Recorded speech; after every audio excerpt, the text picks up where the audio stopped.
All set. Full tank.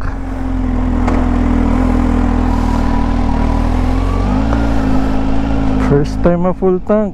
Bigat siguro nito. Go.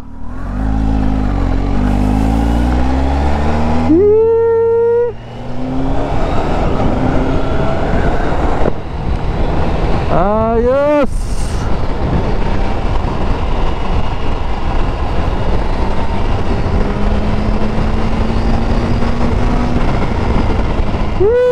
Sarap.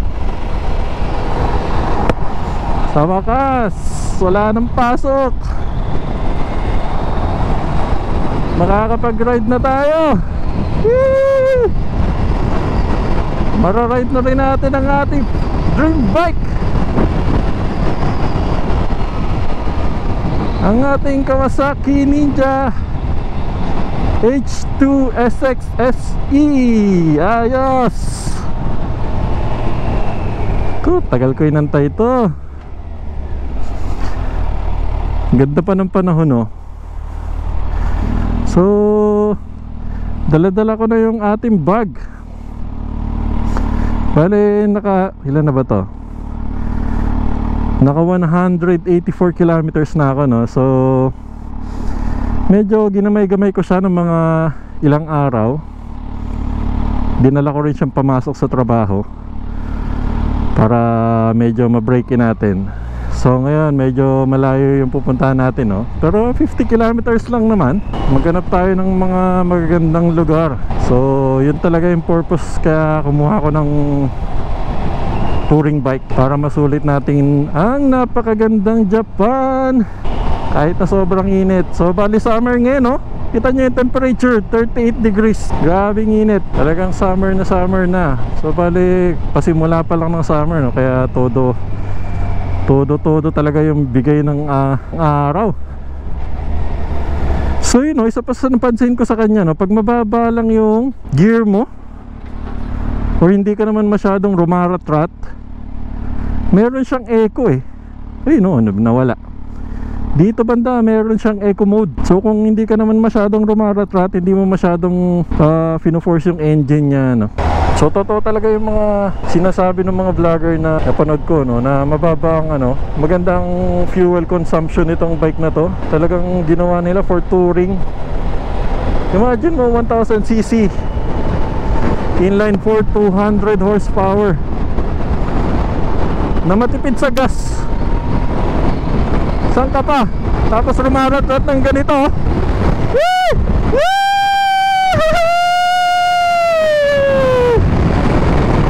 Grabe!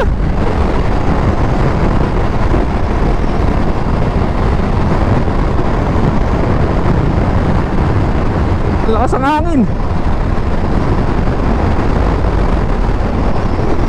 Yung 100 kilometers, 140 ata, 150. Wala lang sa kanya, 4th gear lang. Grabe lakas ang hangin dito.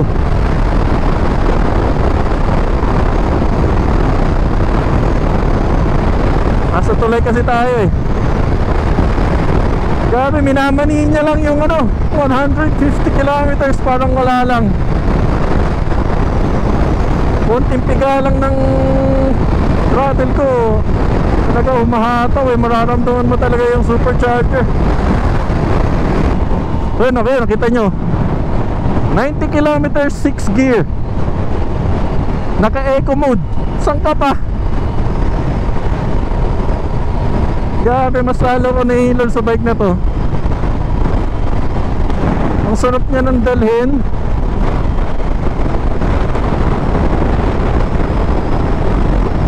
Walang vibration.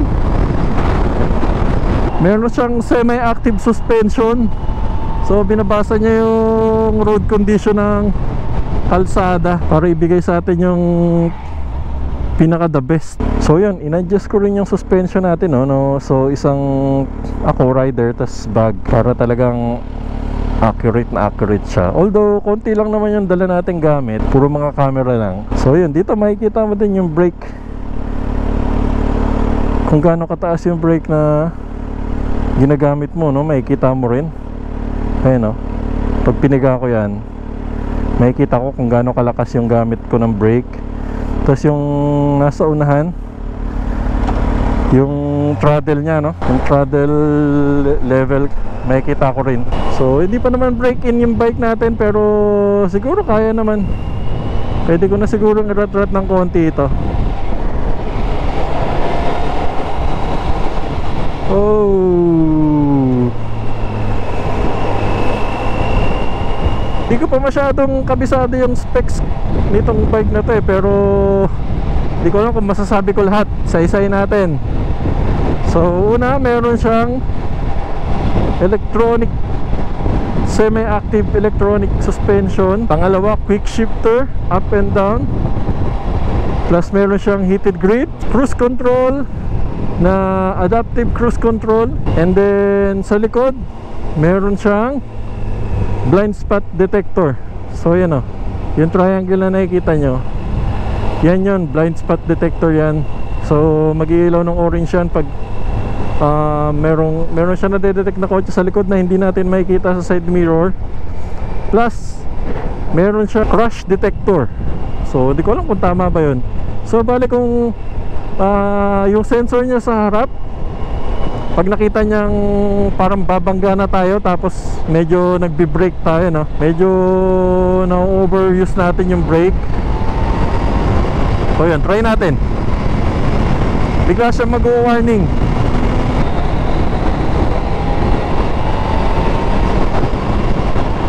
Ayun, kita nyo guys, di ba, milaw siya. So yun, oh, kaya nagustuhan ko talaga tong bike na to eh, kasi napakadami ng electronics niya.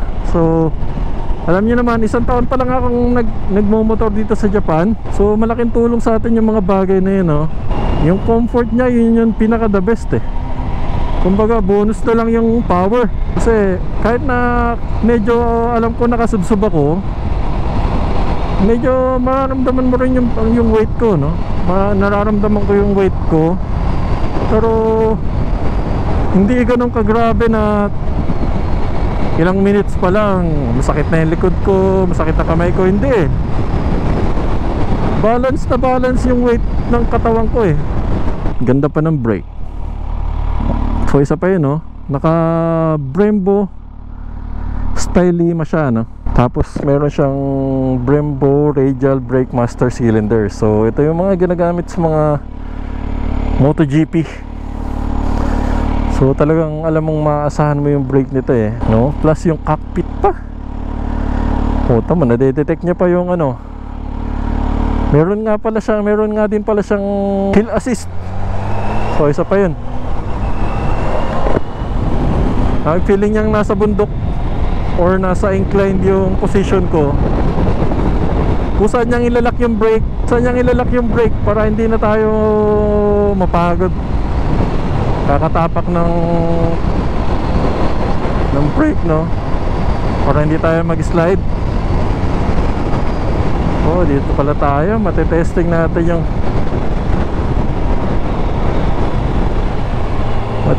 natin yung cruise control dito.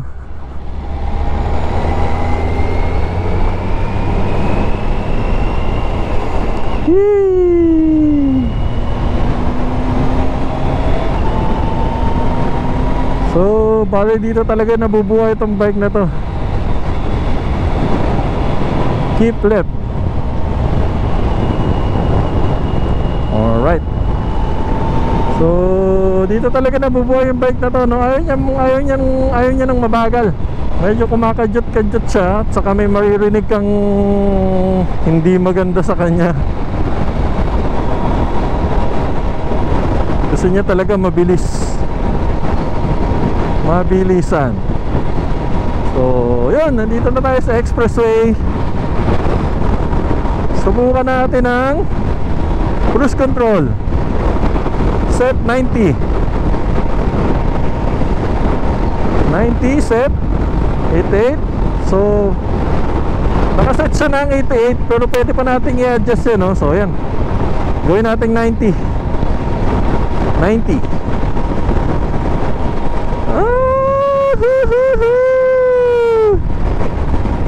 Sarap!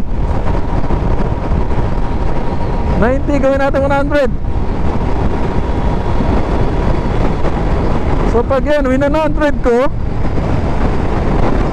99 100, yan. Oh. Kusa siyang magbibilis. Kusa siyang bibilis. Tapos kapag alam niyang medyo malapit na tayo sa kotse, kusa din siya magbabagal, no? So yun, kita nyo, naka 93 lang siya. Kasi hindi naman naka 100 yung nasa harap natin.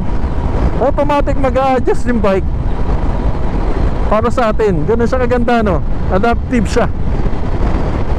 So ang alam ko, hindi ako sure dito. Ang alam ko sa Ducati Multistrada V4 lang siya meron, no? Yung kanyang adaptive cruise control sa bike. Sa mga kotse, ano na siya eh. Sa mga brand yung kotse ngayon, talagang halos lahat meron. So maswerte tayo sa bike na to. Maganda yung napili ko. Kasi hindi pa naman ako masyadong matanda. Feeling ko mabuboard ako sa GS eh. Although halos magka-presyo lang sila. Parang gusto ko naman ma-experience ko yung super sports kahit isang beses sa buhay ko. Kasi pag kinuha ko yun, hindi ko alam kung kailan na ulit ako makakabili ng bike eh. Tapos medyo edad na din tayo, 31 years old na ako ngayon eh. So tama lang sa atin to, ma-experience man lang natin. So kita nyo, nawala na sila. Kusang nag-accelerate.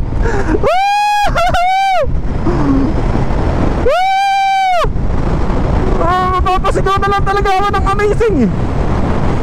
Amazing! Grabe! Ano, 100.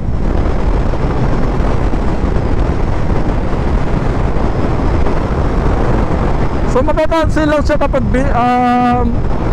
hinawakan ko yung brake.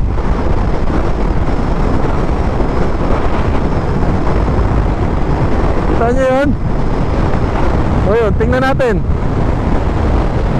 Tumabi tayo. Antayin natin yung kotse na yun. Tingnan natin kung pusa siyang magbe-brake. Pero feeling ko di natin mahabol, ang layo eh.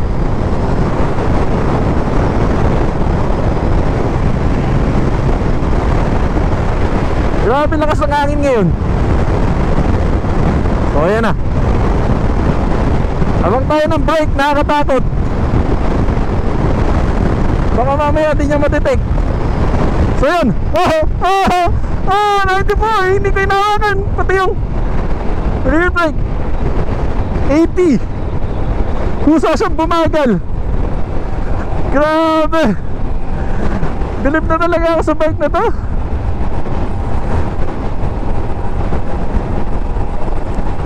Nai-inlove ako lalo. Kaya talaga excited ako sa bike na tong i-ride eh, dito sa expressway. Kasi alam ko yung specs nito, dito ako pinaka mag-enjoy. Pag yung mga pumunta ako sa mga malalayong lugar, sa bundok. So try tayo lumiko. Lumipat ng lane. Lipat ng lane. Oh!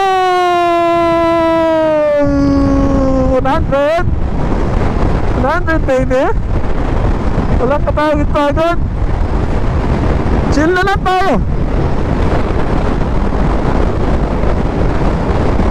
Wala tayong kotse sa likod.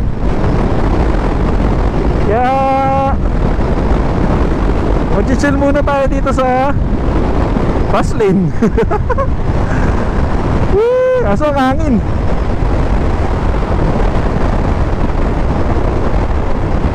Ayan o. Ay kasunod. Testing ulit natin. Ngayon, alam ko na talaga na effective siya. Kaya natin yung bike.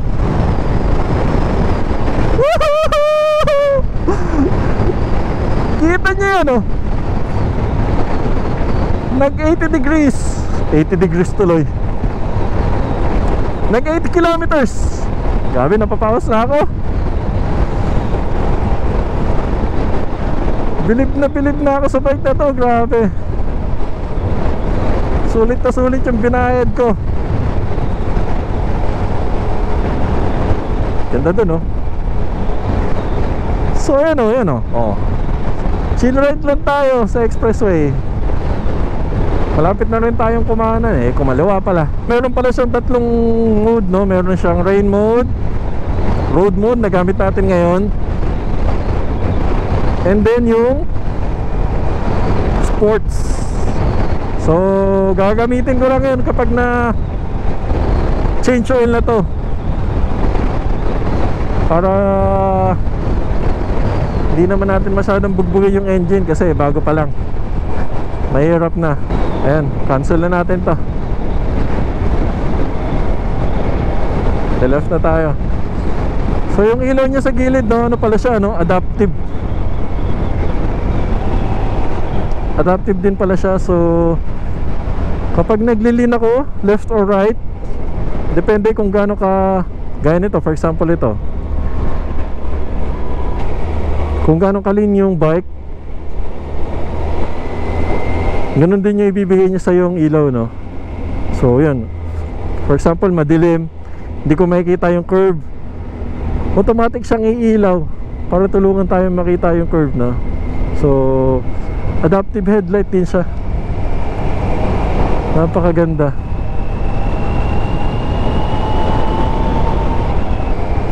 Grabe, ang gaan niya po. Flickable din naman siya. So nung una medyo takot lang ako eh sa una kong video. Bigat na bigat ako sa bike, saka nervous na nervous. Siyempre di ko pagamay yung bike, tapos ang lakas ng power.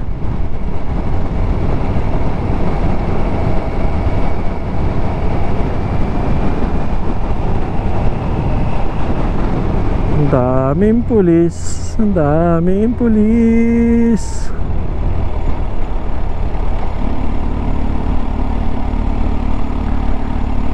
May aksidente. Kumanap yung neutral. Yun.